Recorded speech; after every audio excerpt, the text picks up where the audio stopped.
सभामुख महोदय हेरिहाल्नुभयो, यो काठमाडौँमा यो बालेन शाह के हो? त्यो परिवर्तनको सङ्केत, जनताले खोजेको परिवर्तन त्यो सङ्केत हो। आज म बधाई दिन्छु यही मञ्चबाट काठमाडौँवासीलाई।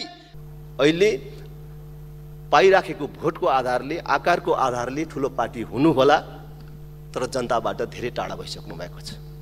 घन्टौँ बसेर बोल्ने, मैले भने यतिखेर रन्थनिएको बेलामा बसेर उठेर सुतेर जसरी बोल्न दिए पनि हुन्छ, पलटी कसेर बोले पनि हुन्छ, एक खुट्टामा टेकेर बोले पनि हुन्छ। अहिले हामीले सुनिदिनुपर्छ।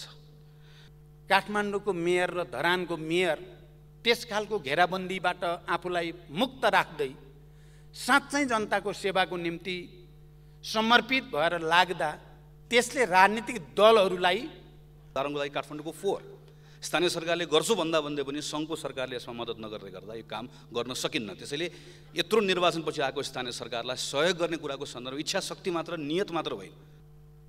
काठमाडौँ र धरानमा फेरि दुईटा नयाँ फुलहरू फक्रिएको जस्तो ठान्छु म चाहिँ। फुलबारी सङ्घीय लोकतान्त्रिक गणतन्त्रकै हो। यही संविधानकै फुलबारीभित्र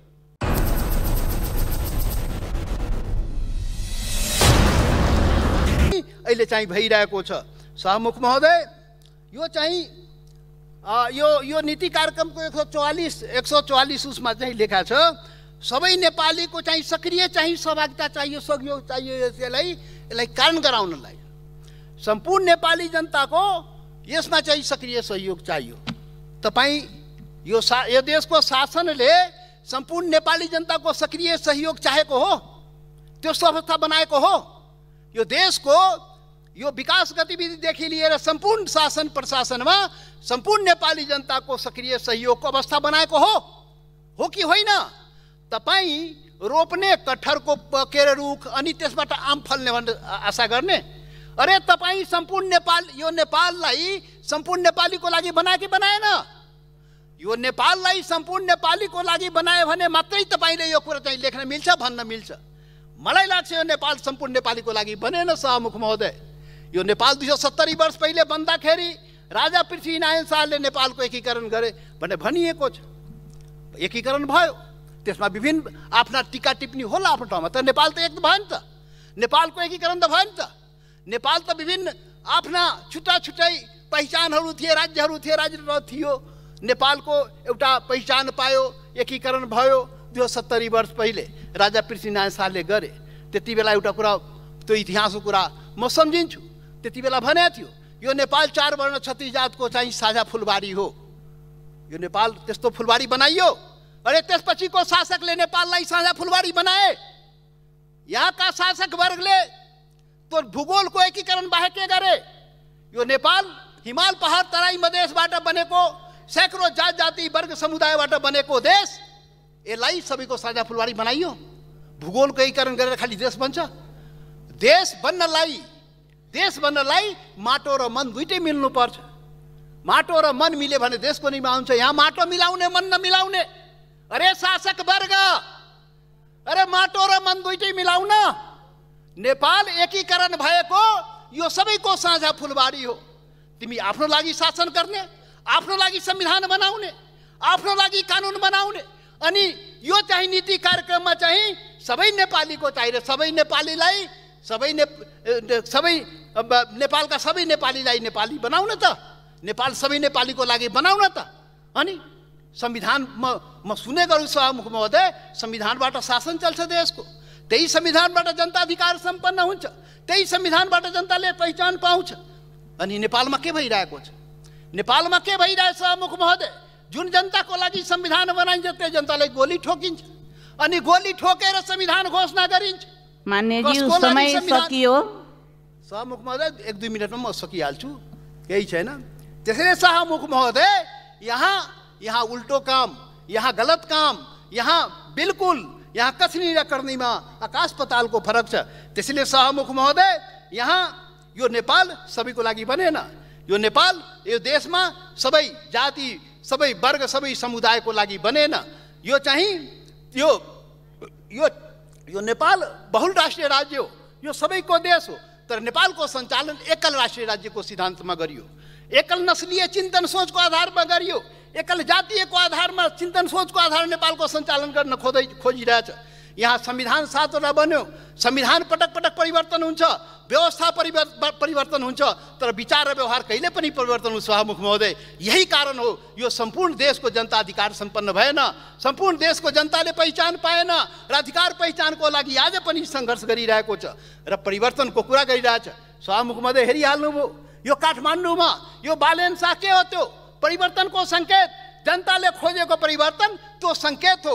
आज म बधाई दिन्छु यही मञ्चबाट काठमाडौँवासीलाई, परिवर्तनको सङ्केत त्यो बालेन शाहलाई बधाई दिन चाहन्छु। परिवर्तनको सङ्केत हो, त्यो अरू केही होइन, यो कुरा बुझ्नुपर्छ। त्यो टिकापुर, त्यो कैलाली हेर्नुपर्छ। जनताले भने थियो रेशम चौधरी अपराधी होइन, यहाँको सरकारले जेलमा राख्यो। अहिले जनता फेरि टिकापुर त्यहाँ कैलालीको जनताले भन्यो होइन, अपराध होइन, अधिकार पहिचानको लागि लडेको थारूको त्यसलाई जेलमा कोचेर राख्ने परिवर्तन के? अब त्यो जनता मतदान गरे लोकतान्त्रिक तरिकाबाट, अब के त्यो जेल आएर जेल तोडेर रेशम चौधरी निकाल्ने त्यहाँबाट? यो राज्यले के चाहेको, यो सरकारले के चाहेको? अरे पापका घरा भरेपछि त फुट्छ, पापको घरा भरिसक्यो नेपालमा, अन्याय अत्याचारको शोषण उत्पीडनको घरा भरिसकेका छ। परिवर्तन हुन्छ यो देशमा के भन्छ? राष्ट्रिय मुक्ति क्रान्ति हुन्छ, त्यो आवश्यक हो। यो सारा सङ्केत त्यतै गइरहेको सभामुख महोदय, कसैले रोक्न सक्दैन।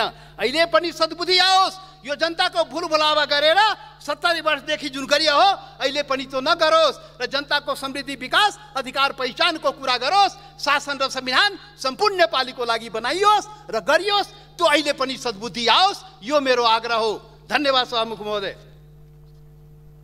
सम्माननीय सभामुख महोदय, यो नीति तथा कार्यक्रममा जब हामी छलफलमा भाग लिइराखेका छौँ, मलाई जुन समय सीमा छ त्यसले पनि म बुदामा गएर छलफल गर्ने मलाई त्यो सुविधा छैन।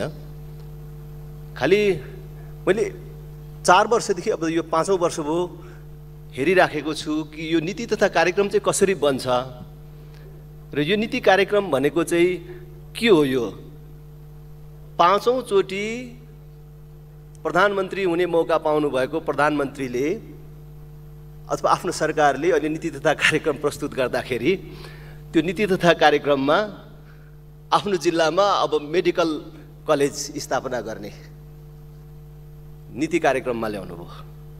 मन्त्रीजीहरूको जिल्लामा ठुल्ठुला बाटोहरू बनाउने नीति कार्यक्रममा छ। देशको नीति कार्यक्रम यही हो। मैले यसो सम्झन्छु कि यो नीति कार्यक्रमभित्र मैले मेरो गाउँका मानिसहरू जो अब बर्खा लाग्न लाग्यो, खेतीबाली लगाउने बेला भयो, पैसा तिरेर 1 बोरा युरियाको मल किन्न पाउँदैनन्। तिनीहरूको बारेमा यहाँ कहाँ छ यो नीति कार्यक्रममा? म त्यो खोज्छु कि यो साल त भएन, अर्को साल त कमसेकम अब मल पाउने कुराको सुनिश्चितता छ, कहीँ देखिन्न। नीति कार्यक्रमले त्यस्तो विषयहरू छुनुपर्ने हो कि होइन र प्राथमिकताहरू कसरी निर्धारण हुन्छन्? हाम्रो देशको प्राथमिकता के हो? हामीले भन्नुपर्दाखेरि हाम्रो देशको प्राथमिकता यो हो भनेर कहाँ भन्नुपर्ने? प्राथमिकतामा सबभन्दा माथि कहाँ छ? कुन चिज छ? सबभन्दा माथिको प्राथमिकता के हो? अहिले शैक्षिक सत्र सुरु भइसक्यो, अहिले पनि विद्यालयमा पाठ्यपुस्तकहरू पुगेको छैन। यो साल त पुगेन, तर अर्को साल पाठ्यपुस्तक विद्यार्थीहरूले समयमै पाउँछ भन्ने कुराको सुनिश्चितता के? खै त्यस्तो कुरातर्फ त गएन। अब चुनाव आउँदैछ, त्यस कारणले सबैले आफ्नो योजना चाहिँ टिपाइहालौँ भनेर नीति कार्यक्रममा बजेटमा आउने सम्मको कुरा अथवा कुरा थियो भने हामी यो परम्पराबाट, यो सोचबाट कहिले उम्किन्छौँ? हामी त अहिले जनतासँग धेरै टाढा भइसक्यौँ। मैले फेरि पनि भन्छु, दलहरू र खास गरी तपाईँ ठुलो दलहरू अहिले पाइराखेको भोटको आधारले, आकारको आधारले ठुलो पार्टी हुनु होला, तर जनताबाट धेरै टाढा भइसक्नु भएको छ। जुन देशको जनसङ्ख्या 3 करोड पुगेको छैन भनेर भनिन्छ, त्यो देशको 50औं लाख युवकहरू धेरै पैसा कमाउनको लागि होइन, केवल परिवार पाल्नको लागि मात्रै अरबको मरुभूमि र मलेसियाको जङ्गलमा रगत पसिना बगाउन बाध्य छन्। त्यहाँ अलिअलि पैसा तिरेर जान सक्ने मानिसहरू गएका छन्। दिल्ली, पन्जाब, गुजरातमा गएर परिवार पाल्नको लागि, पेट पाल्नको लागि मलाई केही साथीहरूले भन्नुभयो यो गन्थनमा व्यक्त भएको प्रत्येक कुराको उत्तर दिनुपर्छ।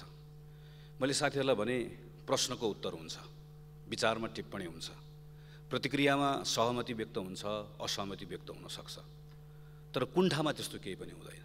कुण्ठामा केवल सहानुभूति मात्र प्रकट हुन्छ। त्यसैले यो बेलामा साथीहरूले भन्नुभयो घन्टौँ बसेर बोल्ने, मैले भने यतिखेर रन्थनिएको बेलामा बसेर उठेर सुतेर जसरी बोल्न दिए पनि हुन्छ, पलटी कसेर बोले पनि हुन्छ, एक खुट्टामा टेकेर बोले पनि हुन्छ। अहिले हामीले सुनिदिनुपर्छ। कहाँ बोल्ने, कहिले बोल्ने भन्ने बोल्नेले हेक्का राख्ने कुरा हो। हामीले केवल विचारा भन्न सक्छौँ, यति मात्रै हो। निर्वाचन हुँदैन हुँदैन भनियो, शानदार ढङ्गले निर्वाचन सम्पन्न भयो, त्यो पनि एकैपटक सम्पन्न भयो। निर्वाचन आयोगले बुढीगङ्गामा जहाँ निर्वाचन विवादास्पद भएको थियो त्यसलाई पनि पुनर्निर्वाचन गराउने एउटा उपयुक्त निर्णय गरिसके पछाडि आजभोलि केही दिनमा निर्वाचन सम्पूर्ण प्रक्रिया टुङ्गिँदैछ। निर्वाचन आयोगलाई बधाई छ। म नेपाल सरकारलाई हार्दिक बधाई दिन चाहन्छु। निर्वाचन हुँदैन हुँदैन भनिरहेको बेलामा बडो शानदार ढङ्गले एकैपटक निर्वाचन सम्पन्न भएको छ। सरकारले आफ्नो नीतिमा भनेको छ यो पटक आएको स्थानीय सरकारलाई हामी सहयोग गर्छौँ।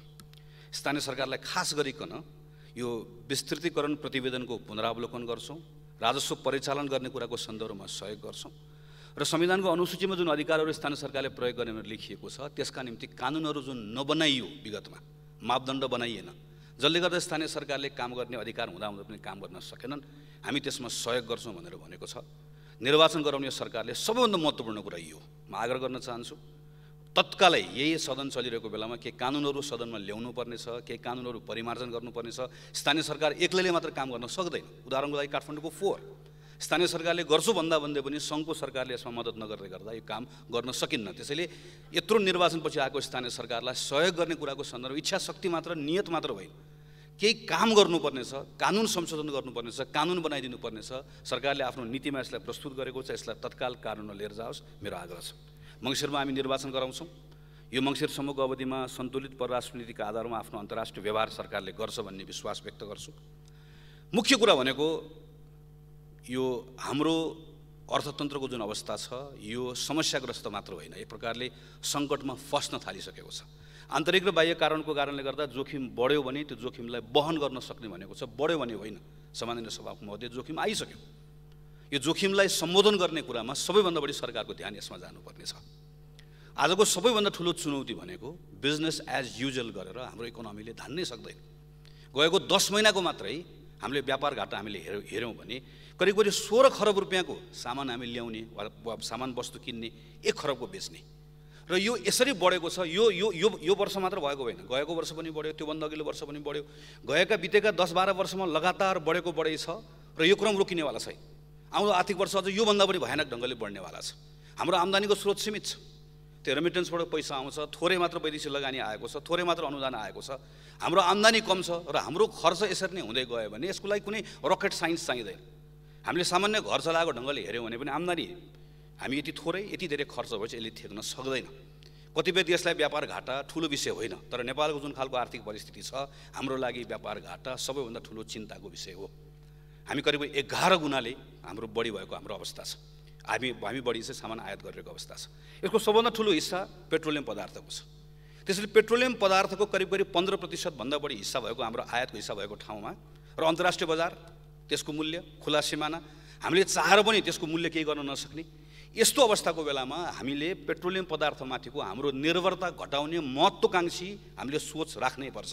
सरकारको नीति कार्यक्रममा परेको छ, उद्योग मन्त्रालयको कार्यक्रम हेरेँ, कृषिको हेरेँ, यातायातको हेरेँ, तर यो सबैलाई एक ठाउँमा राखेर र प्रत्येक दिन प्रत्येक घन्टा हाम्रो पेट्रोलियम पदार्थमाथिको निर्भरता घटाउने कुरा आजको हाम्रो सबैभन्दा ठुलो प्राथमिकता हुनुपर्छ। यो हाम्रो राष्ट्रिय सुरक्षासँग जोडिएको विषय पनि हो।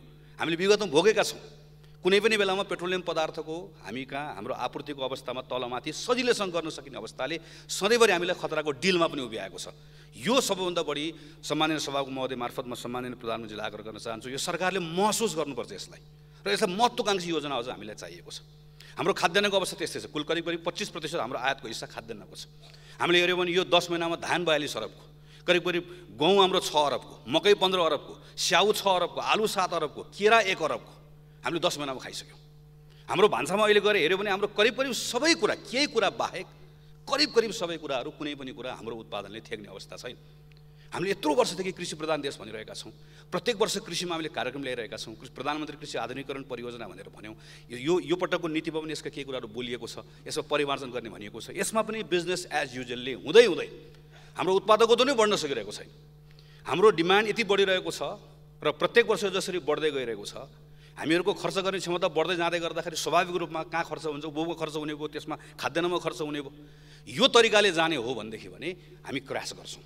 त्यसैले हाम्रो यसका सन्दर्भमा पनि सम्माननीय सभामुख महोदयमा आग्रह गर्न चाहन्छु, सरकारले ल्याएको जुन नीति छ, जुन डिरेक्सन दिनु खोजेको छ, ठिक छ, तर यसलाई अब आउने बजेटले कार्यक्रमले यसलाई सपोर्ट गर्ने कुरा सबभन्दा महत्त्वपूर्ण कुरा। अन्य उपभोगका सामानहरू जो नेपाल आफैमा, जस्तो टेक्सटाइल होला, जुत्ता होला, कन्स्ट्रक्सन मटेरियल होला, औषधि होला, यस्ता थुप्रै कुराहरू छन् जो नेपालसँग प्रतिस्पर्धी क्षमता भइसक्यो।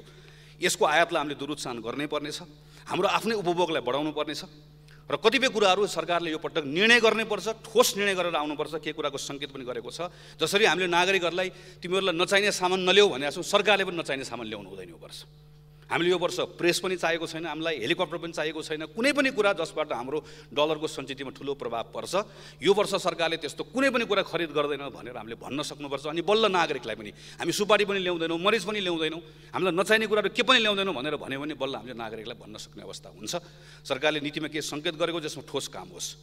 यो आयात प्रतिस्थापन गर्ने कुरा सँगसँगै बङ्गलादेशको अनुभवले के सिकाउँछ भने आयात प्रतिस्थापन भनेर त्यसमा मात्र बढी ध्यान दिन थाल्यौँ भने हामीहरूले पछाडि गएर फेरि थला पर्छौँ। हामी सँगसँगै निर्यात प्रवर्धन गर्ने कुरालाई पनि सँगसँगै राखेर हामीले हेर्नुपर्ने हुन्छ। बङ्गलादेश त्यसको ठुलो एक्जाम्पल हाम्रो लागि हो। त्यसैले म सरकारलाई धन्यवाद दिन चाहन्छु कि यो पटक उद्योग मन्त्रालयले लिड गर्ने गरिकन प्रधानमन्त्री नेपाली उत्पादन तथा उपभोग अभिवृद्धि कार्यक्रम र दशकै जुन घोषणा गरेर आएको छ, यसमा एकदमै ठोस काम होस्। यसलाई एउटा कम्प्रिहेन्सिभ पोलिसीको रूपमा यसमा काम होस्। नेपाली उत्पादन बढाउने कुरा, यसमा खास गरिकन उत्पादकत्व कसरी बढाउने, लगानी कसरी भित्राउने, भ्यालु चेनमा कसरी मद्दत गर्ने कुरा बढी जोड होस्। र कतिपय कुराको सन्दर्भमा अहिले हामीले हेऱ्यौँ भने टेक्सटाइलमा, जुत्तामा, कतिपय कुराहरूमा सबभन्दा ठुलो समस्या चोरी पैठारीको भएको छ। यो सरकारको कुनै एउटा अङ्गले मात्र काम गरेर हुँदैन। यसमा चोरी पैठारी रोक्ने जिम्मा हामीले कसलाई दिएका छौँ? कतिपय ठाउँमा हाम्रो गृह प्रशासन अन्तर्गत पर्छ। कतिपय ठाउँको यो चोरी पैठारी मात्र रोकिएन भने हामीले यताबाट भन्सार दरबाट के कुरा मिलाउन खोज्यो, अर्कोतिरबाट झन् ठुलो हामी बजार बिग्राउने अवस्था हुन्छ। त्यसैले त्यस कारणले गर्दा हामीले प्रधानमन्त्रीकै नाममा भएको जुन राष्ट्रिय उत्पादन बढाउने, उपभोग बढाउने कार्यक्रम छ, यसमा सिङ्गो सरकार यसमा लागोस्, यसमा म आग्रह गर्न चाहन्छु।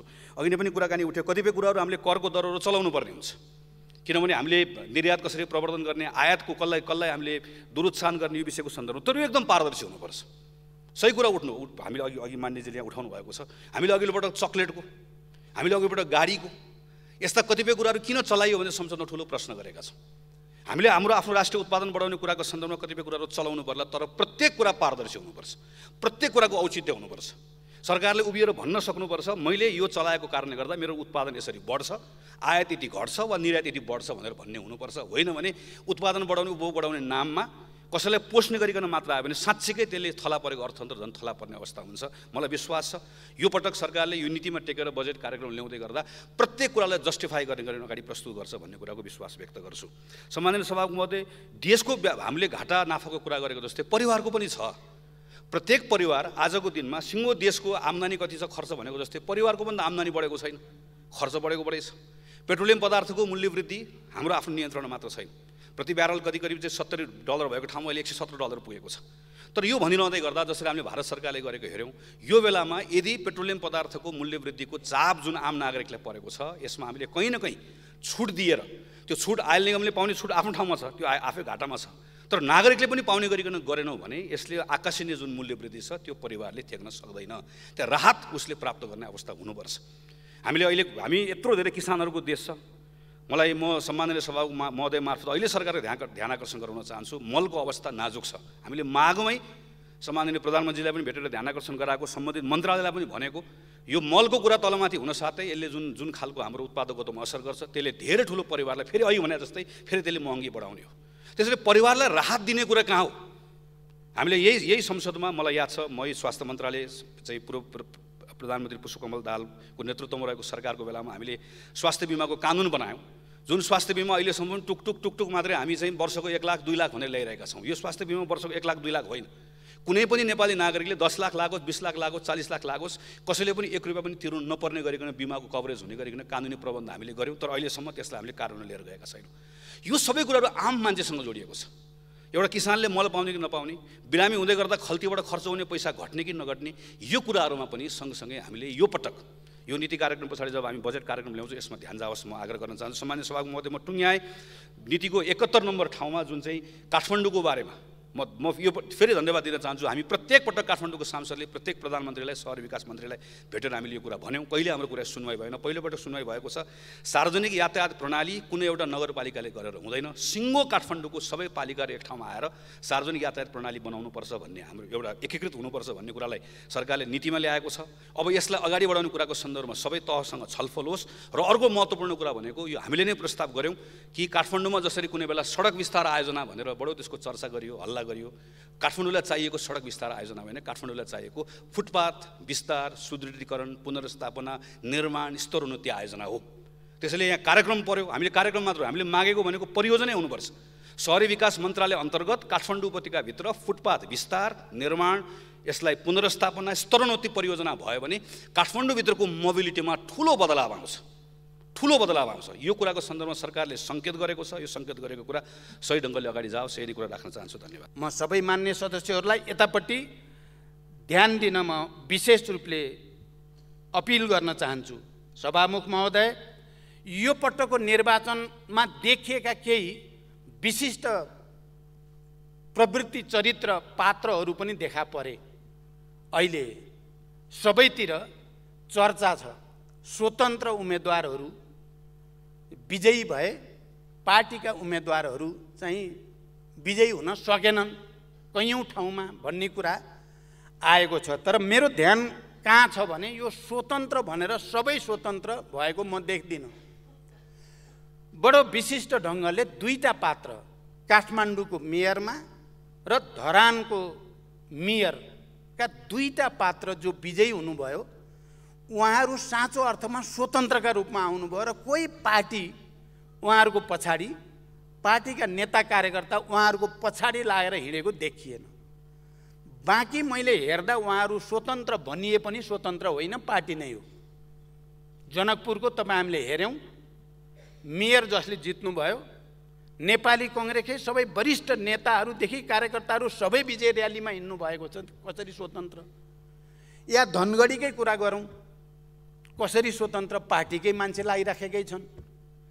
तर काठमाडौँको मेयर र धरानको मेयरका उम्मेदवार चाहिँ अलि विशिष्ट ढङ्गले प्रस्तुत हुनुभयो। यसलाई विभिन्न रूपले हेरिएको छ। एक थरीहरूको भनाइ छ कि यो राजनीतिक दलहरूका निम्ति राम्रै झापड हो, थप्पड हो भनेर चाहिँ आइराखेको छ केही बुद्धिजीवीहरूका टिप्पणीहरू। राजनीतिक दलहरूलाई चुनौती हो भनेर पनि आइराखेकै छ।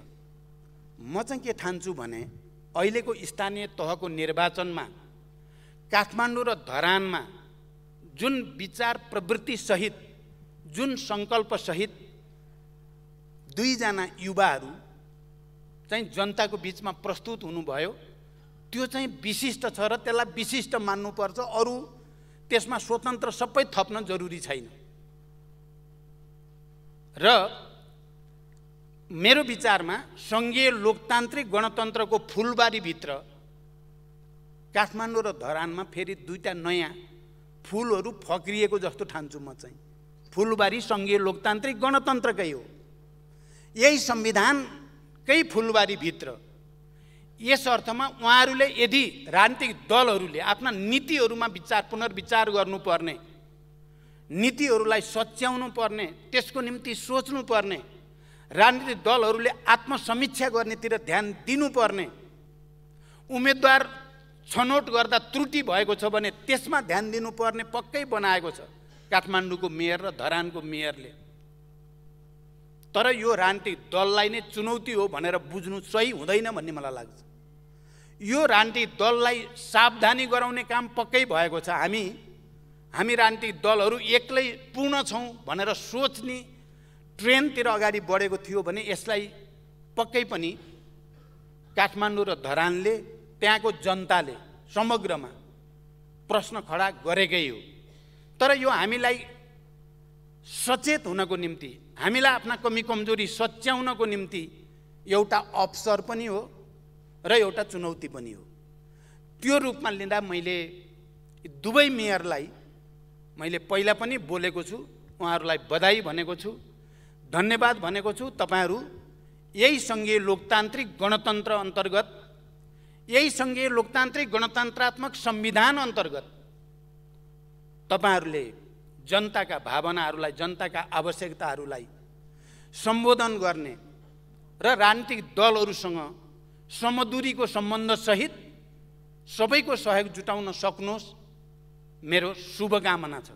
र हामी सबैको निम्ति पनि यसलाई एउटा नयाँ अवसरको रूपमा आफ्नो रूपान्तरणको निम्ति, आफ्नो आत्मसमीक्षाको निम्ति एउटा अवसर उहाँहरूले प्रदान गरेको रूपमा लिनु आवश्यक छ। पक्कै पनि यो पनि हो, पात्रहरू इतिहासमा कुनै खास कालखण्डमा यसरी देखा पर्ने गर्छन् र ती पात्रहरूले जनताको अगाडि निर्वाचनको बेलामा गरेका प्रतिबद्धता र कमिटमेन्टहरू सहित अडिराख्न सक्ने हुन्छ या हुँदैन। किनकि यस्ता पात्रहरूलाई घेराबन्दी गर्ने विभिन्न शक्ति केन्द्रहरू, विभिन्न विचार प्रवृत्तिहरू, विभिन्न शक्ति केन्द्रहरूले पक्कै पनि कोसिस गर्छन्।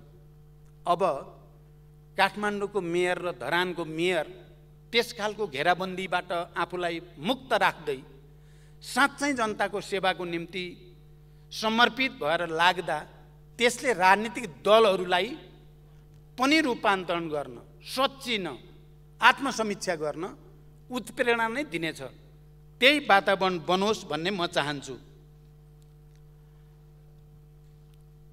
त्यसकारण अब म करिब अन्ततिर जाँदैछु। सम्माननीय सभामुख महोदय, फेरि पनि अहिले देश सहज परिस्थितिमा पक्कै पनि छैन। कोभिडको कारणले त्यसबाट सृजित परिस्थिति, अर्थतन्त्र, अन्तर्राष्ट्रिय राजनीतिमा देखा परेको पोलराइजेसनको नयाँ परिस्थितिका कारण